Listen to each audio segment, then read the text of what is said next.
Hello বন্ধুরা, আমি একটা রান্নার রেসিপি তোমাদের কাছে নিয়ে এসেছি। বড়ি পোস্ত। এটা কিন্তু ভীষণ সহজ রেসিপি। দেখো আমি বড়ি পোস্ত করতে কি কি নিয়েছি।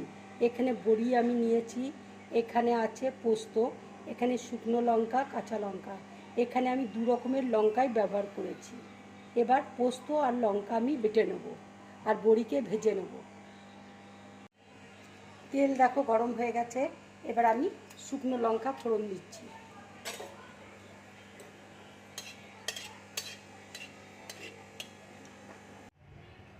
তেল দেখো গরম হয়ে গেছে। এবার আমি বড়িটা দিয়ে দিচ্ছি। বড়ি পোস্ত করতে তোমরা কিন্তু সরষের তেল ব্যবহার করবে। পোস্ত সবসময় সরষের তেলেই ভালো হয়।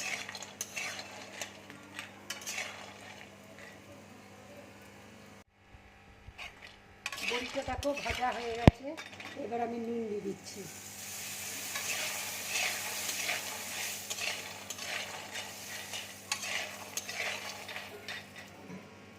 এবার আমি একটু জল দিয়ে দিচ্ছি সেদ্ধ হবার জন্য।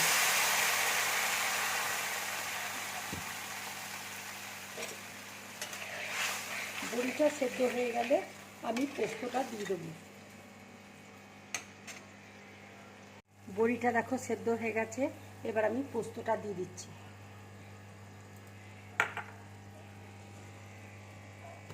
একটুখানি জল দিয়ে দিচ্ছি।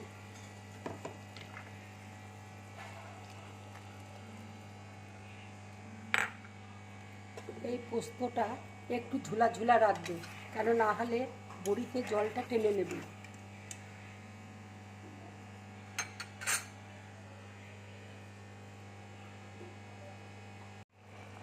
পোস্তটা দেখো হয়ে গেছে। এবার আমি কাঁচা সর্ষের তেল একটু উপর দিয়ে দিয়ে দিচ্ছি।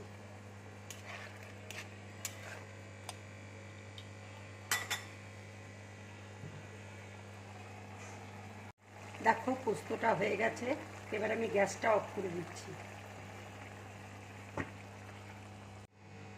এবার পোস্তটা আমি বাটির মধ্যে ঢেলে নিচ্ছি।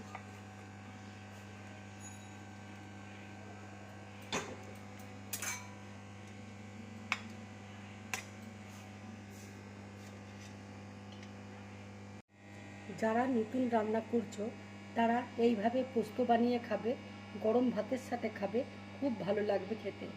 আমার রান্নাটা যদি ভালো লাগে লাইক করবে, শেয়ার করবে আর ড্রিম ব্লগ চ্যানেলটাকে সাবস্ক্রাইব করবে। নমস্কার।